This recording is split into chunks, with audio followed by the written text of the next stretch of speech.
All right, so as you can already see, the stage has got a makeover, so that clearly means we are now moving towards a panel discussion. I think recently we were just having this conversation with a lot of graduates from IITs, and we were asking them this question: what is the best way to predict the future?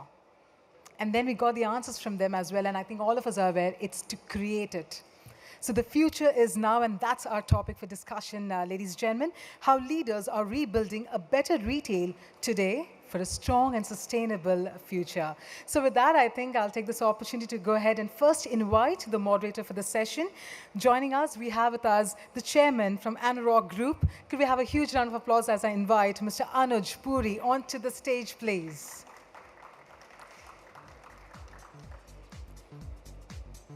All right, and joining them, let me go ahead and invite our speakers. We have with us the country manager for India Consumer Business, Amazon India. Let's once again invite Mr. Manish Tiwari onto the stage, please. We'll also have the managing director and CEO for Shoppers Stop, Mr. Venu Nair. Welcome, sir. Joining them is the CEO for Boat Lifestyle, Vivek Gambhir. Yes, let's keep the round of applause flowing, guys. Let's have that continue as all of them join us on the stage. And finally, we also have the Managing Director for Puma India and Southeast Asia. We have Mr. Abhishek Ganguly. Our first panel discussion for the day. So I'll now hand it over to Mr. Puri. Over to you, please.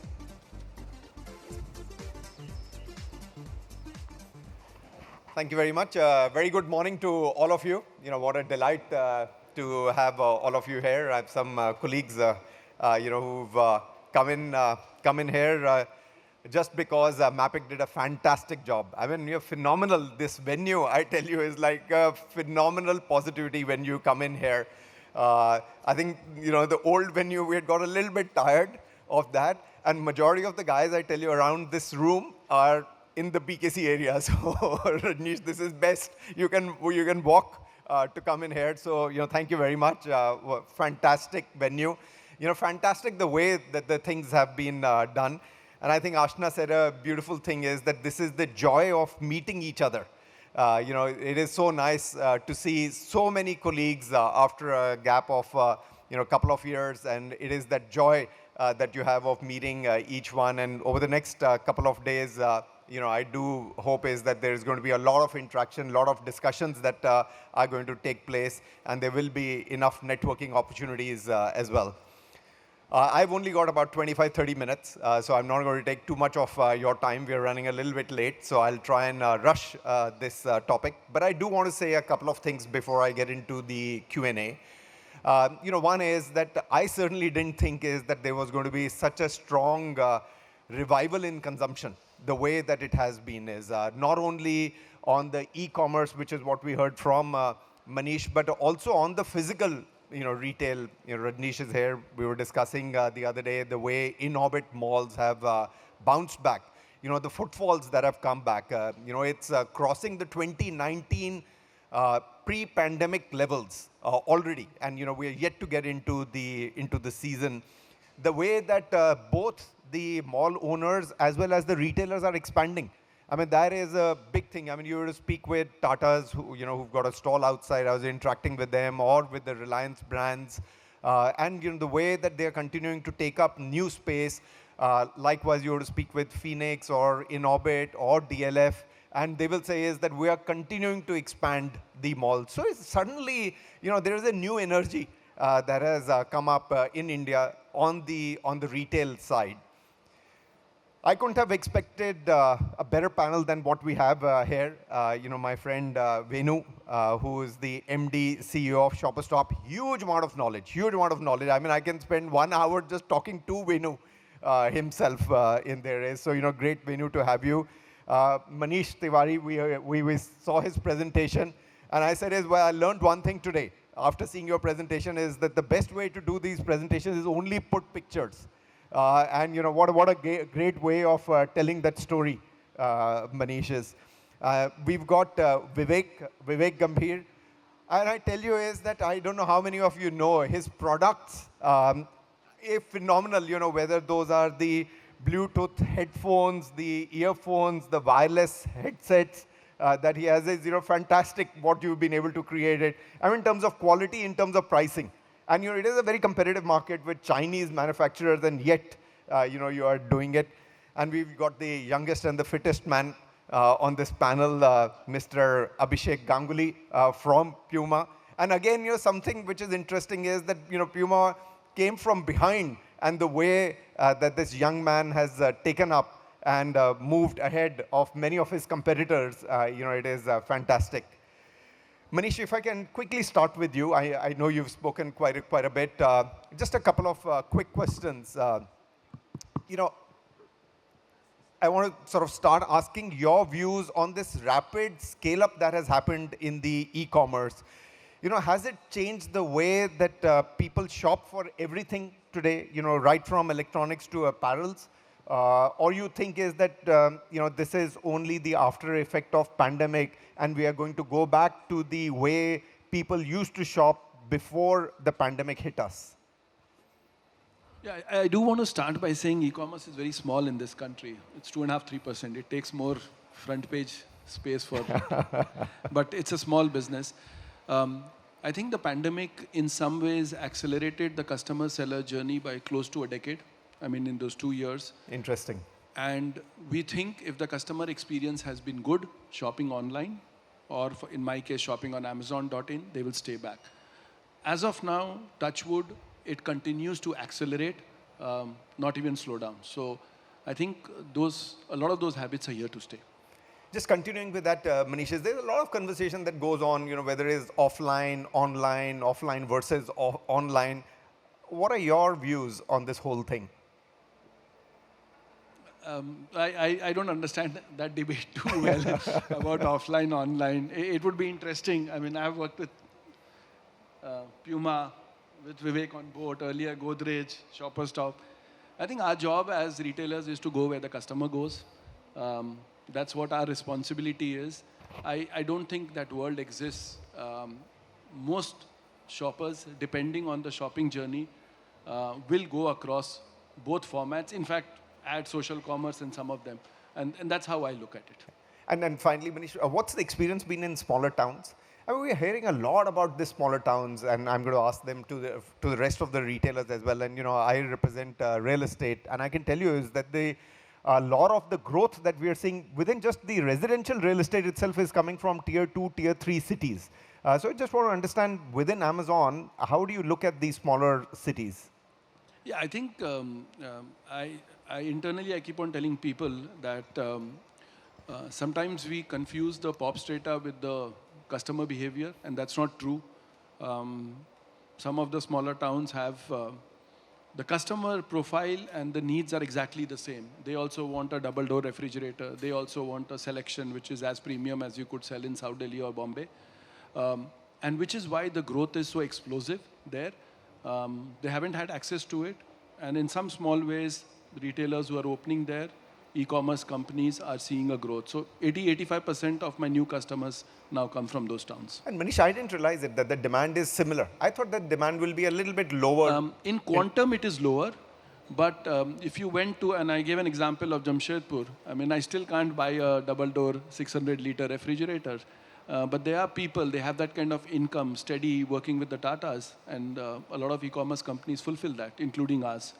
So I think that's why the growth over there is far higher than in the larger cities right now. Nice, nice, nice. Venu, quite a few questions, given your experience, exposure, your understanding of the retail.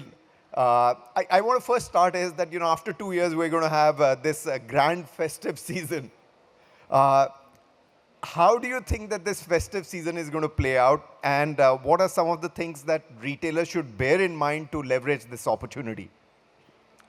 I think, obviously, after 2 years, it is the first time people are actually venturing out. And as Manish said, it's after 2 years, seeing people physically in the room in such large numbers. And I think exactly the same behavior being illustrated all across. And it started pretty much, and I think it's interesting because straight after the third wave, the speed at which retail came back was quite surprising. After the second wave, it had taken a long while. But I think as after each wave, and of course combined with the vaccines coming out, people feel much more confident. And I think illustration of that, you just look around the room. There's not probably less than 5% wearing a mask. Yeah. And that's just an illustration of the fact that how quickly people have forgotten masks and feel comfortable sitting in a room. And I think that's what's getting illustrated in terms of footfalls. And you touched upon it, Anuj, and that's absolutely true. Footfalls back to pre-COVID levels, above pre-COVID levels in most places. In some of the places, well above 20%, 30%, 40% above. I mean, in one of the malls and in orbit in Vadodara, we are up 50%. Wow. And Rajneesh is here, so he'll vouch for it. And that's the kind of demand I think that there is. And it's just, I think COVID was almost like a pause button played, and then the play button has been played back. Festives here, people are, first time after 2 years, they're getting together with family, friends, and obviously they want to get back to what they did, but also make up for lost time. And I think that's what augurs well. East is the sort of lead when it comes to festive. And if that's an indication to go by, I think it'll be a very, very strong festive period that all of us will have. And then, Venu, honestly, I had not thought that the demand was going to bounce back so quickly. I'd love to know your views. That did you think, when we were in the lockdown, that once the lockdown was going to open, and particularly you referred to, the third wave and how we came back, did at Shopper Stop you believe that this was going to happen? I think it's fair to say that we were optimistic, but at the same time we were cautiously optimistic. I mean, Right. we didn't stop our expansion, for example, and again you touched upon that.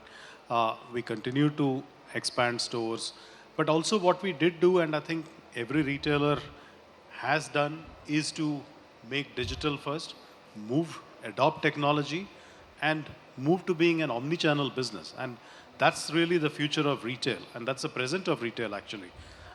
Today, the customer wants to be able to shop digitally, at the same time, be able to walk into a store, feel, touch the product, wear the product, or smell the product. So I think it's about offering the customer the choice of being able to shop the way they want, wherever they want, at whatever time they want.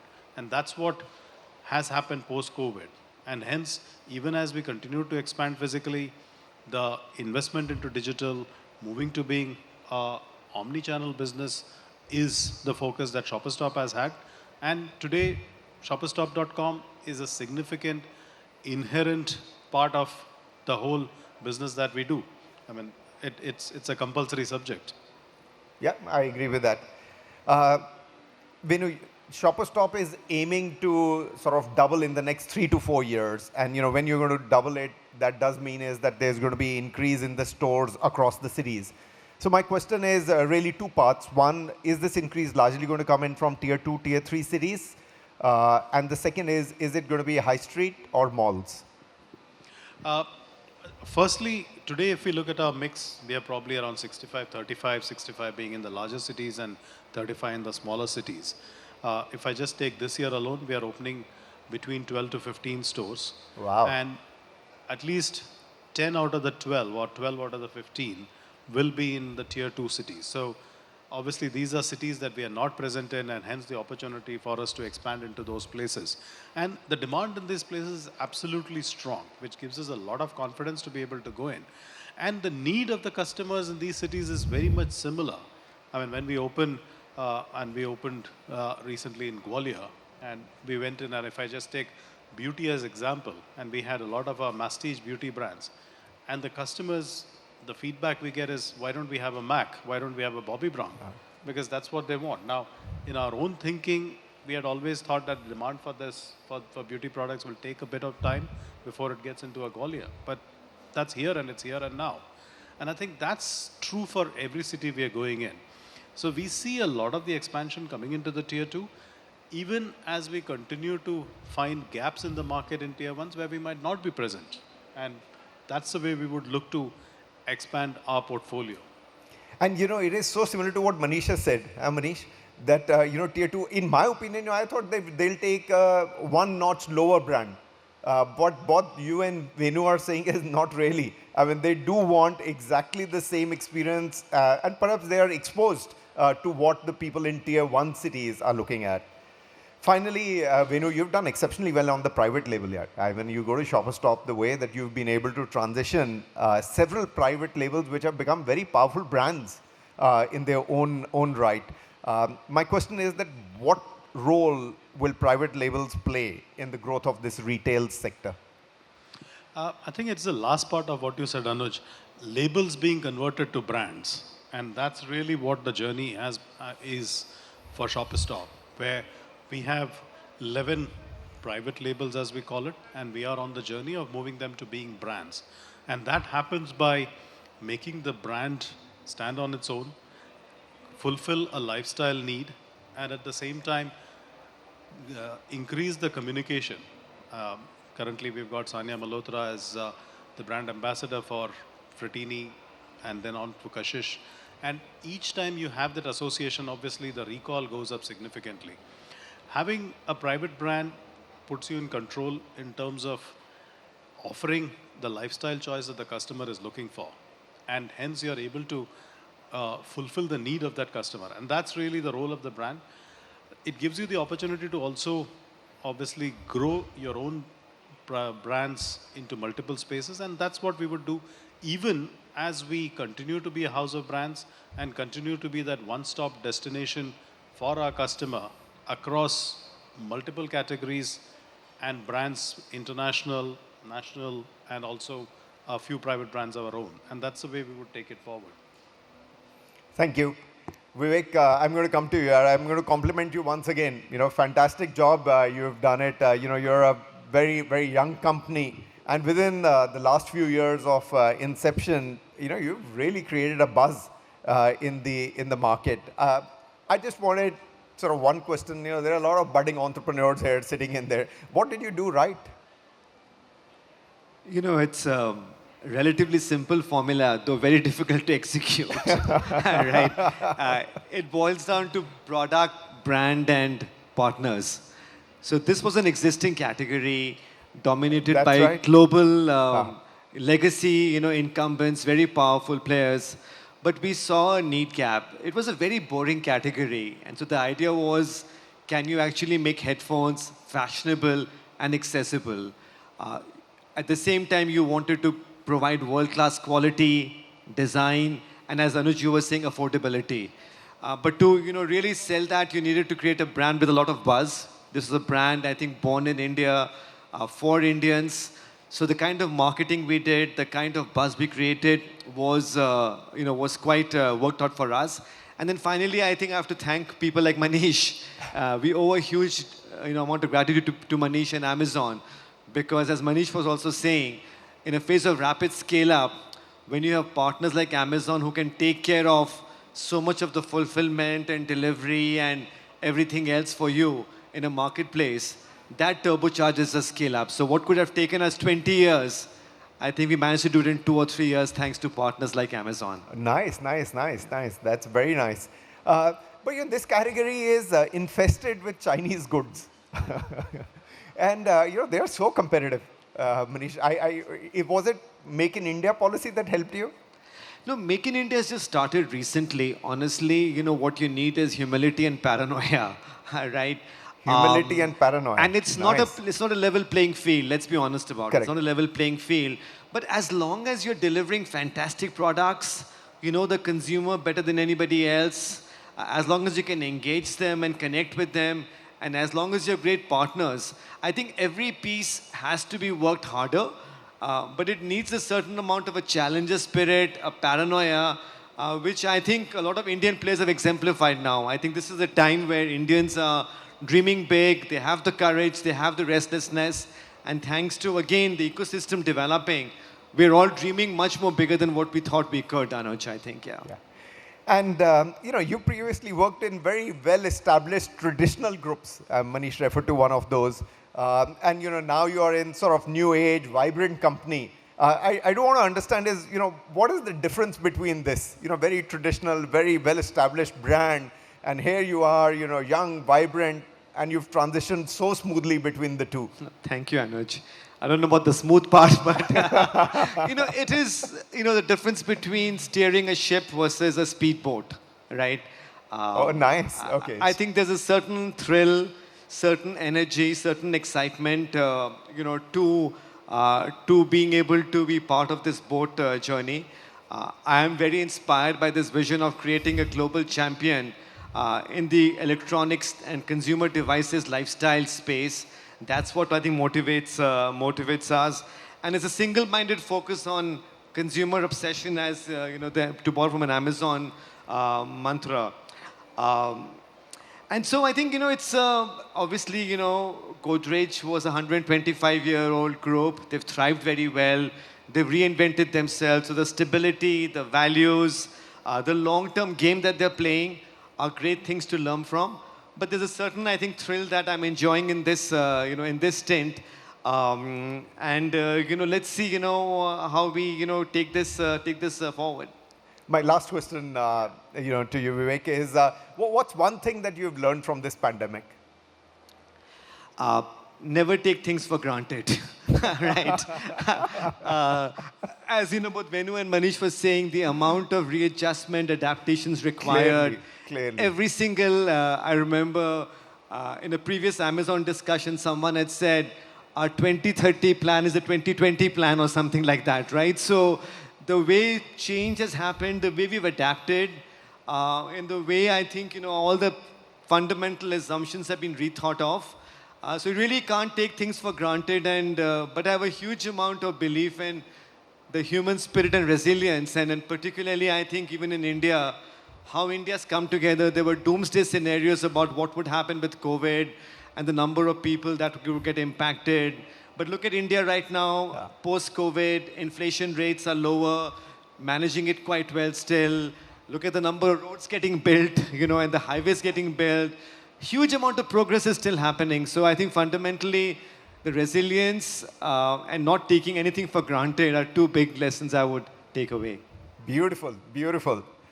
Abhishek, I'm going to come to you. As managing director of Puma, not only India but also Southeast Asia. Puma was amongst sort of the last entrants to have come in. There were other competitors who had been here. They had already tapped the market well. You came sort of like a Puma only from behind and sort of have moved forward. What were the success mantras? Well, Anuj, when we started in India, we were, of course, about 10 years late from global brands like who were already here, well-established global brands. But let's face it, India was very different that time, 10, 15 years back. I remember the only shopping center I would know about was one in Gurgaon and Ansal Plaza in Ansal Delhi. Plaza, that's right. Yeah, Yeah. and Shopper probably, Stop, Venu, that is where you were.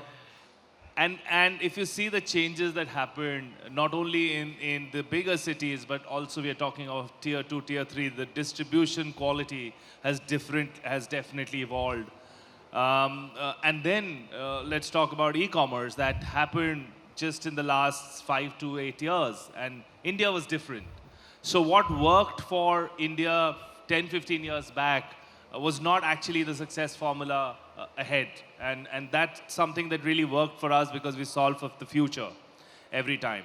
The second is we were a bit lucky. I would say the category that we are in, India, the sporting culture of India is really growing. You see more and more people getting fitness conscious, people playing more sport than cricket. Kids are playing a lot of other sports today. And the way people are dressing up, I might be the odd man out here, but this is where India is actually, styling themselves. So we're in a very lucky category. If I talk specifically of how we build the brand today, I would say that standard global formula, I would say, does not work in India. Does not work, yeah. So you need to make a local for local relevant brand. Whether it is your local influencers today with Virat Kohli, KL Rahul, Royal Challengers Bangalore, or with Kareena Kapoor, or even with the content creators who influence the younger audience today, or whether it's the product. India does not today resonate only with what works globally. And the way you deal with operations and partners has to be very, very India specific. We've always been very conscious of that. And the second thing, which I think which really helped us in our growth post-pandemic, we actually grew 67% over pre-pandemic levels at our scale. I felt that that was, we never expected when we were really taken aback and shocked when the pandemic struck us, was to do always solving for what the future is about. And what got us here will not keep us here mindset. And that has really helped us, whether it is our adoption of digital. We never knew 5 years back when we were adopting digital, not just in commerce, but whether it was in our marketing or in our processes, that we were actually getting ready for the pandemic. And in hindsight, that's serendipitous in a lot of ways, but it's also being future-mindedness. India will change so much in the next 5 years. If we just think of what has worked till now, I think businesses might not continue their success or grow. But I'm surprised, Abhishek, during pandemic, 67% growth for footwear? Yeah, I mean, like I said, lucky category to a large extent. The second thing is, I think digital adoption really helped us. But honestly, I mean, we also did not just digital. Like, we set up pop-up stores in residential complexes in about 30 cities. Really worked for us during just post the lockdown. So I think fast, nimble attitude with sometimes with global, when you steer large ship, you don't get the speedboat mindset. But how can you, in India, you cannot navigate unless you have the speedboat mindset. Large ships don't stay large if they don't have the speedboat mindset. Yeah, well, that is true. I think they extinct. They go out of business, I would say. I do want to ask you, Abhishek, this logistics warehousing and, the role that it plays, particularly on the retail, is pretty crucial. So I want to understand, as an aspirational growth brand that you have, is that how are you integrating on the warehousing and logistics? I'll give you a very bird's eye view to this. Gone are the days when supply chain was a back-end function. I think supply chain, specifically in solving for India, which has still a lot of infrastructure-related issues. I think supply chain is extremely strategic to a success of a business. Thankfully, with partners like Amazon, solving a lot of that. Also, one needs to build one's own supply chain. So I think one cannot, in our industry, because we have so many SKUs, you can imagine that today, as Puma, we will be launching 12,000 styles every season and so many sizes.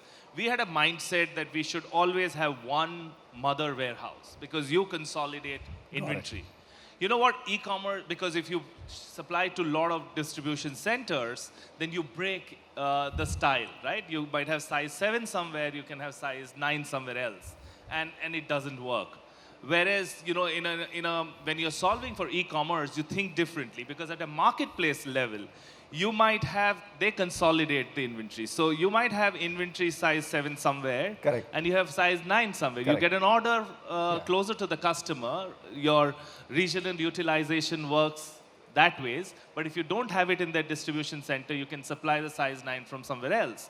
So one also needs to evolve the mindset of one supply chain accordingly. And today we are, as a brand, we have multiple warehouses. We are considering creating dark stores to ship to our store immediate requirement, to e-commerce. So yeah, it's a constant evolution, but I like what Vivek said. The speedboat mindset is what's the success formula, even in that. How are you looking at this festive season? Well, very, very positively. I think India's resilience, and I think my colleagues at the panel have already mentioned that India's resilience post pandemic has been phenomenal. I think the consumer sentiment there are a lot of dark clouds across the world. Let's face it. There is a war going on. There is inflation across a lot of markets. There are countries with more than 70% inflation struggling on that front. But somehow the Indian consumer sentiment is holding fort. And I think the business sentiment of retailers, sellers, trade partners, brands, very positive. And I think as long as we continue doing that as a country, that we stay positive. I think the next, decades, and a lot of people have said even the century might belong to India. Nice, nice, nice. My final, question, Abhishek, to you is that, as a leader, what is one learning that you got from this pandemic? Well, I think, I would also take the same thing. I would say that, I would say not subscribing to a thought process every time. Like, I think a lot of times as leaders, we find that, because of our history and experience, we always say, okay, this is the success formula, and we always subscribe to that. We have a very strong notion or a strong view to that, right? Somewhere as leaders, we lose the learning mindset. And I think having the learning mindset, because that's the only way you stay evolved, and that's the only way you stay nimble. I would say that's what pandemic has taught, that don't take things for granted. And anyways, the world is going to evolve. Absolutely. Sorry, I've run out of time, but this has been fantastic. I'll just quickly summarize. India is resilient, and it is actually a big round of applause to just India only. The way that we guys have emerged, and it is true. I think Venu, you said that it was like a doomsday, and you didn't know what was it going to happen, how many people were going to get impacted, and suddenly we are here, as the champions.